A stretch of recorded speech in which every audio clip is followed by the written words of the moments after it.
It's important because I think elections are about the future. But how do you determine what will happen in the future? Well, you have to look to the record. You have to look to what we say in campaigns and what we have done during our careers. So it was more about the distinction between words and action. And I think that is a fair assessment for voters to make. That's why I support marriage for lesbian and gay couples.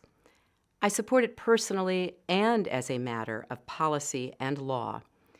Do you think New York State should recognize gay marriage? No. No. Okay.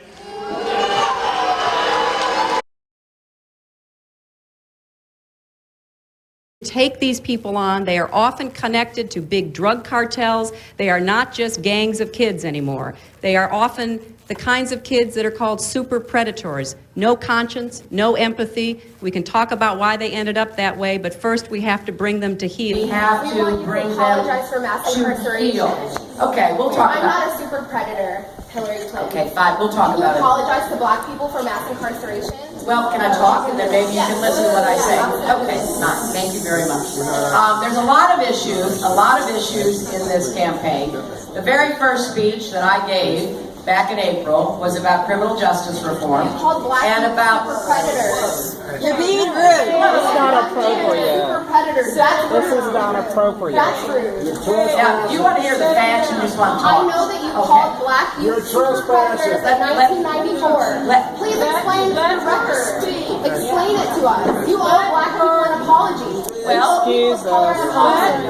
That's an I'll tell you what, if you will give me a chance to talk, I'll approach your side. You know what? Nobody's ever asked me before. You're the first person to ask me, and I'm happy to address it, but you are the first person to ask me here. Okay, back to the issues. The issues that I think are important.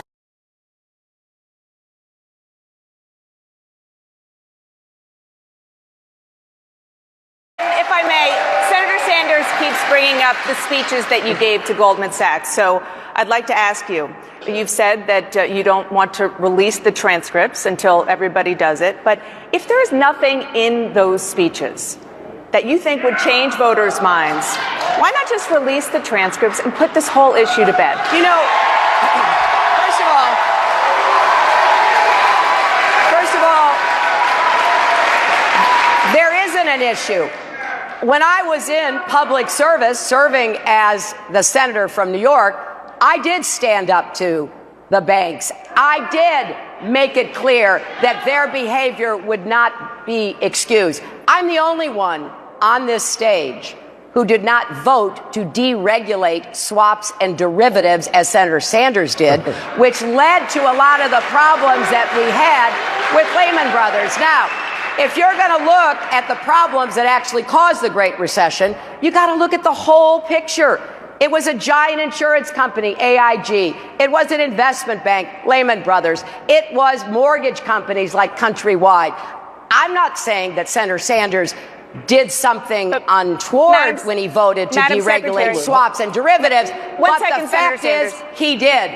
And that contributed to the collapse of Lehman Brothers, which started the cascade in the Great Recession. Senator Sanders, 1 second, please. Secretary Clinton, the question was about the transcripts of the speeches to Goldman Sachs. Yes. Why not release them? I have said, look, there are certain expectations when you run for president. This is a new one.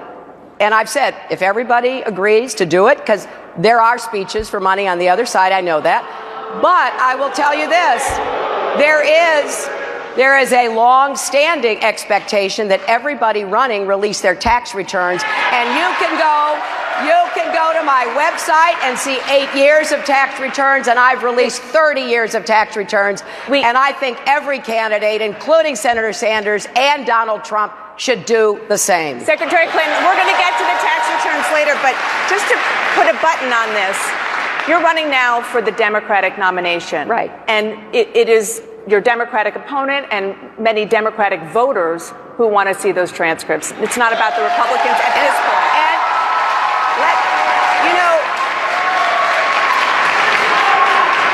Let's set the same standard for everybody. When everybody does it, okay, I will do it. But let's set and expect the same standard on tax returns. Everybody does it, and then we move forward.